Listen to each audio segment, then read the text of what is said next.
গেল সরকারের আমলে বিদেশে রোড শোর নামে বিপুল অপচয়ের নজির গড়েছে সরকারি দুই সংস্থা।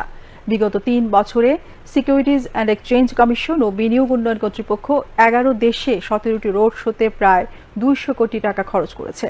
এতে সুফল মেলেনি কিছুই, হয়েছে কর্মকর্তাদের প্রমোদ ভ্রমণ। রিপোর্ট সুমন মাহমুদের।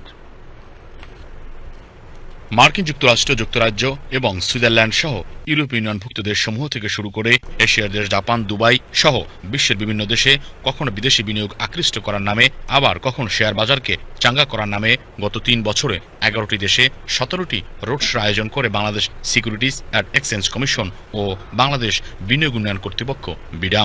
যদিও এই আয়োজন ছিল আইনগতভাবে প্রশ্নবিদ্ধ। এই আয়োজনে ইউসিবি স্টক ব্রোকারেজ, নগদ, Walton, UCB bank, green delta insurance সহ আরও বেশ কয়েকটি প্রতিষ্ঠান এই বিতর্কিত রোড শোয়ে বিপুল পরিমাণ অর্থ যোগান দেন। অথচ সেই অনুষ্ঠানগুলোতে বিদেশি বিনিয়োগকারীদের উপস্থিতি ছিল অতি নগণ্য।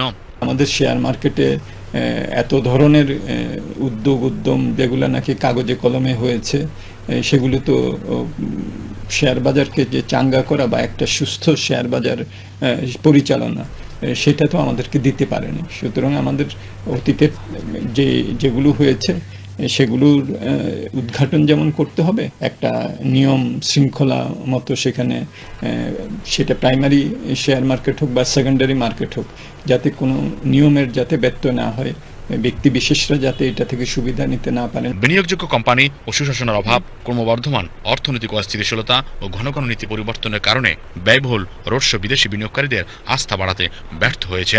তাই এভাবে শেয়ার হোল্ডারদের অর্থ ব্যয় করা কতটা যুক্তিসঙ্গত তা নিয়ে প্রশ্ন উঠছে বারবার। টিআইবি বলছে, তৎকালীন সরকারের অর্থ অপচয় ও পাচারের নানা ধরনের উৎস ছিল, আর রোড শোর নামে অর্থের অপচয় ছিল তারই একটি অংশ।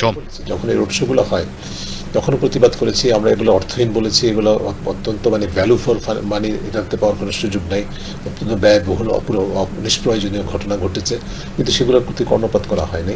এখন যেটা প্রকাশিত হচ্ছে যে বিশাল অঙ্কের অর্থ অপচয় হয়েছে, ডেফিনেটলি বিশাল অঙ্কের অর্থ শুধু অপচয় হয়েছে সেটা নয়, এর সাথে যারা জড়িত ছিল, যে একদিক থেকে ব্যবসায়ী মহল, রাজনৈতিক মহল, একদিক থেকে যারা আমলাতন্ত্রে যারা জড়িত ছিল, তারাই এটার সুবিধাটা পেয়েছে। বাস্তবে কোনো সুফল পাওয়া গেছে এটা বলার কোনো সুযোগ নেই।